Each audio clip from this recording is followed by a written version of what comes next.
નમસ્કાર વિદ્યાર્થી મિત્રો, આજના ઓનલાઈન લેક્ચરમાં હું આપ સૌનું હાર્દિક સ્વાગત કરું છું.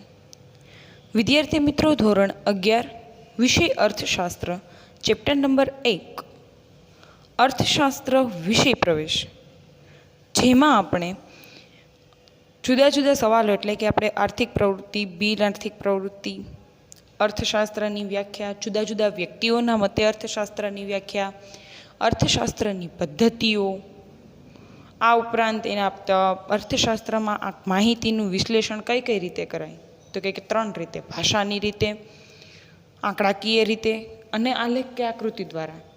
પછી આપણે જોયું હતું કે આલેખ કે આકૃતિ દ્વારા માહિતીનું વિશ્લેષણ કરતી વખતે ધ્યાનમાં રાખવાની બાબતો. પછી અર્થશાસ્ત્રમાં આંકડાકીય માહિતીનું મહત્ત્વ, અને છેલ્લો સવાલ આપણે જોવાનો છે અર્થશાસ્ત્ર વિષયનું મહત્ત્વ, એટલે કે અર્થશાસ્ત્ર આપણે શા માટે ભણવાનું છે. આગળના વિડીયોમાં આપણે આ સવાલ વિશેનો ઘણો ખરો એટલે કે 70% જવાબ છે એ આપણે ભણી ચૂક્યા છીએ. એમાં મેં તમને કીધેલું કે અર્થશાસ્ત્રનું વ્યવહારિક મહત્ત્વ છે, આર્થિક મહત્ત્વ છે અને વ્યવસાયિક મહત્ત્વ છે. ફરી એક વખત રિવિઝન કરાવી દઉં. સવાલ પહેલેથી: અર્થશાસ્ત્ર વિષયના અભ્યાસનું મહત્ત્વ સમજાવો. એમાં આજના યુગમાં આપણને ખબર છે કે વ્યક્તિને લાભ થતો હોય તો જ વ્યક્તિ કામ કરે, બાકી કામ કરે નહીં. તો વ્યક્તિને કંઈ ને કંઈ લાભ થતો હશે તો વ્યક્તિ કામ કરશે, બાકી કામ કરશે નહીં. તો આપણે અહીંયા જોવાનું છે કે એનું વ્યવહારિક મહત્ત્વ શું છે. તો કે અર્થશાસ્ત્રનું વ્યવહારિક મહત્ત્વ છે તો કે પહેલું છે આંતરરાષ્ટ્રીય ઘટનાઓ. કેવી? તો કે આંતરરાષ્ટ્રીય ઘટનાઓને જાણવા માટે, એટલે કે દેશમાં બનતી, જુદા જુદા દેશમાં બનતી જે આંતરરાષ્ટ્રીય ઘટનાઓ જે બને છે એને જાણવા માટે, એના અભ્યાસ માટે અર્થશાસ્ત્ર શું છે? ઉપયોગી છે. જેમ કે અમેરિકાના ભાવ છે, આપણા અહીંના ભાવ છે, એમાં કેટલો તફાવત છે. અમેરિકામાંની અર્થતંત્ર, આપણા અહીંના અર્થતંત્રમાં કેટલો તફાવત છે. આપણે અહીંયા કઈ કઈ ચીજ વસ્તુનું ઉત્પાદન થાય છે, તો ત્યાં કઈ કઈ ચીજ વસ્તુનું ઉત્પાદન થાય છે. આ બધી જ બાબત છે ને આપણે જાણી શકીએ. અથવા તો આપણે અહીંયા કઈ અર્થતંત્ર કઈ પદ્ધતિએ ચાલે છે, લોકશાહી, મૂડીવાદી, સામ્યવાદી કે સરમુખત્યારશાહી, એમ કઈ પદ્ધતિએ ચાલે છે. હવે અમુક દેશમાં, બીજા દેશમાં એટલે બીજા દેશોમાં કઈ કઈ પદ્ધતિઓ એ ચાલે છે. આપણે એમાં ઉદ્યોગોમાં કઈ કઈ પદ્ધતિઓ છે અને કેટલું ઉત્પાદન થાય છે, તો વિદેશમાં કઈ કઈ પદ્ધતિઓ છે ને એનાથી કેટલું ઉત્પાદન થાય છે. ટેકનોલોજી, બધી બાબત છે ને આપણને અર્થશાસ્ત્રથી ખબર પડે. કેમ? તો કે આપણે એવું ચોખ્ખું કહી શકીએ કે આપણે અહીંયા જો એટલા કલાક કામ કરીએ ને તો આપણે અહીંયા એટલું ઉત્પાદન થાય છે, ત્યાંના લોકો એટલા કલાક કામ કરે ને તો ત્યાંના લોકોને આટલું ઉત્પાદન થાય છે. આપણે સીધી સરખામણી થઈ શકે. તો અર્થશાસ્ત્રનું વ્યવહારિકમાં એટલે કે વ્યવહારિક મહત્ત્વમાં પહેલું આપણે આંતરરાષ્ટ્રીય પદ્ધતિ જો એટલે આંતરરાષ્ટ્રીય ઘટનાઓ જોઈતી. બીજું તો ઐતિહાસિક ઘટના, મતલબ કે દેશ અને દુનિયાના ભાવ, દુનિયા અને દેશના ભાવમાં વધારો, કરવેરાની નીતિમાં જે ફેરફાર આવે, અછત વગેરે જેવા પરિબળો છે એ રાજકીય મોટી ઉથલપાથલ સર્જે છે. અને આ બાબતને જાણવા માટે તમારે ઐતિહાસિક તમને એટલે કે અર્થશાસ્ત્ર તમને માહિતી આપે છે કે ક્યારે ભવિષ્યમાં ને ભૂતકાળમાં ક્યારે ભાવ આવી રીતે થયા હતા,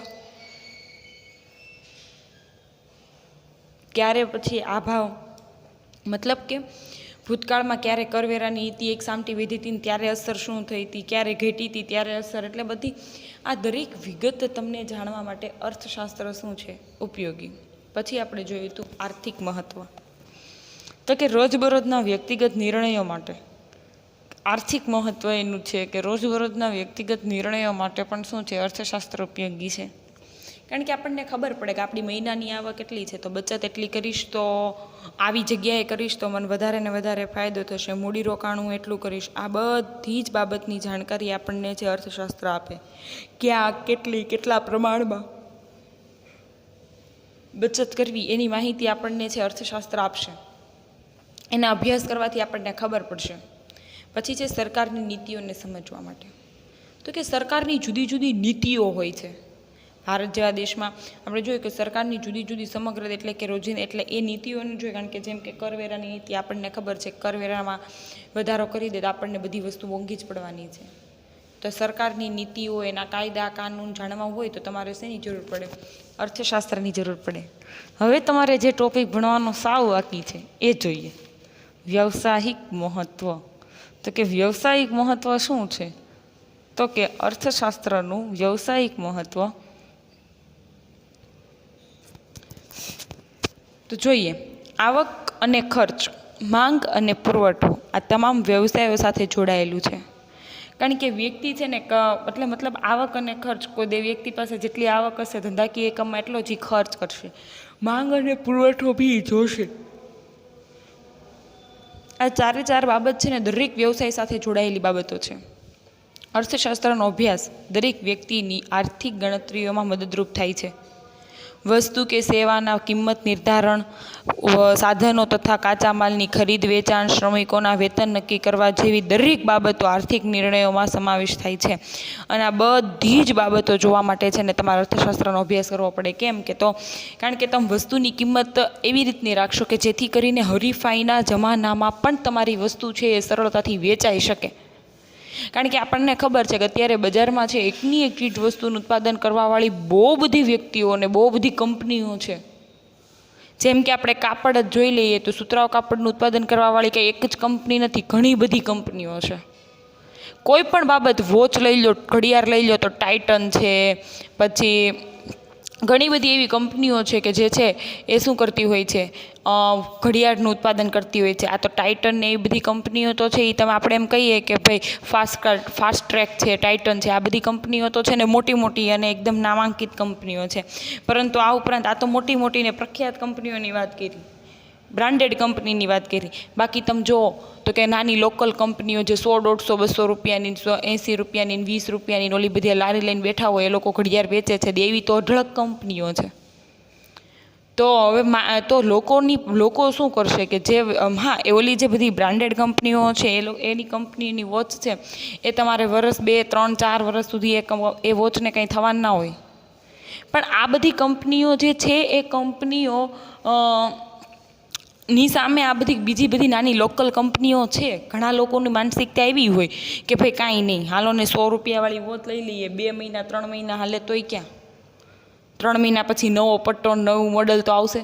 હવે 2000 રૂપિયાની એક વોચ લેશો ટાઇટનની તો એ તમારે 5-6 વર્ષ કાઢવા પડશે.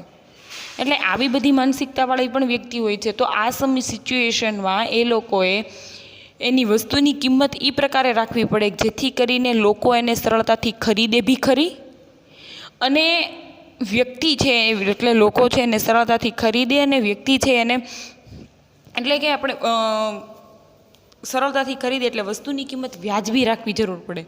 અને વસ્તુની કિંમત, વસ્તુની પહેલાં તો પડતર આપણને ઓછામાં ઓછી પડતી હોવી જોઈએ. કારણ કે પડતરમાં કઈ કઈ બાબતનો સમાવેશ થાય? કાચો માલ, મશીનરીનું વીજળી બિલ એટલે મશીનરીની કિંમત, વર્ષ વેતન એટલે કે શ્રમિકોના વેતન, મકાન છે, જમીન છે તમારી એની કિંમત, તમે એમાં કેટલા નાણાં રોક્યા છે તો એનું બાબત, એનું વ્યાજ, આ બધું જ કાચા માલની પડતરમાં ધ્યાનમાં રાખવામાં આવે. તો આ બધી બાબતને ધ્યાનમાં રાખીને એવી કિંમત નક્કી કરવાની કે જેથી કરીને છે ને સરળતાથી સામેવાળી વ્યક્તિ શું થાય, ખરીદવા માટે તૈયાર થઈ જાય. અર્થતંત્રના મૂળભૂત એટલે અર્થતંત્રમાં મૂળભૂત રીતે આર્થિક નિર્ણયો મદદરૂપ કરવામાં એટલે કે મદદરૂપ થતું શાસ્ત્ર છે. અર્થશાસ્ત્ર છે એ શું છે તો કે મૂળભૂત રીતે છે ને આર્થિક નિર્ણયો કરવામાં મદદરૂપ કરતું શાસ્ત્ર છે. માણસના મુખ્ય 3 સ્વરૂપ છે: ગ્રાહક, ઉત્પાદક ને શ્રમિક. કોઈ પણ માણસ છે આપણને ખબર છે કે આ ગ્રાહક છે, કાંઈ ઉત્પાદક છે, અને કાં તો ત્યાં કામ કરનારો એ શ્રમિક છે. આ 3 સ્વરૂપમાં જ હોય છે. આ 3 સ્વરૂપમાં ઓછામાં ઓછા, અને હંમેશા કોઈ પણ વ્યક્તિ એવું છે કોઈ પણ સ્થાન પર છે ઓછામાં ઓછા ચૂકવીને વધુમાં વધુ મેળવવાનો સતત દરેક વ્યક્તિ માનવ માત્રનો આ સ્વભાવ છે, અને એ કરશે આ કામ. એટલે આવી રીતે મદદરૂપ કરે, એટલે કે આવી રીતે અર્થશાસ્ત્ર અહીં શું છે, મદદરૂપ છે. હવે આપણે લાસ્ટ સવાલ જોવાનો છે, વૃતાંશ એટલે શું? આઈ થિંક તમે 10મા ધોરણમાં આ ભણી ચૂક્યા હશો. વૃતાંશ એટલે વર્તુળ હોય, વર્તુળ અને વર્તુળ હોય, વર્તુળની અંદર તમારે ભાગ પાડી અને વસ્તુને બતાવવાની હોય. પણ વૃત્તાંશ આકૃતિ દોરવા માટે તમને ઘણી બધી વખત આ રીતના ચાર્ટ આપેલા હોય, ખબર છે, આમ ગોળ વર્તુળ દોરેલું હોય, પછી એના ભાગ પાડીને એમ લખ્યું હોય કે રહેઠાણ, ખોરાક, પોશાક, અન્ય, એવું રીતે ચાર્ટ આપ્યો હોય તો એને આપણે પાઈ ચાર્ટ કહેતા હોય. અને તમને ઘણી બધી વખત ઇંગ્લિશમાં બી એવું આપે અને બે ચાર્ટ આપ્યા હોય ને તમારે કમ્પેરિઝન કરી નીચે ક્વેશ્ચન આન્સર કરવાના હોય. તો આ વૃત્તાંશ છે. વૃત્તાંશ એટલે શું કે વર્તુળનો અંશ, એનો ભાગ. વૃત્તાંશમાં માહિતી દર્શાવવા માટે માહિતીને પહેલાં તો 360ના ભાગમાં 360 અંશમાં શું કરવી પડે? વહેંચવી પડે.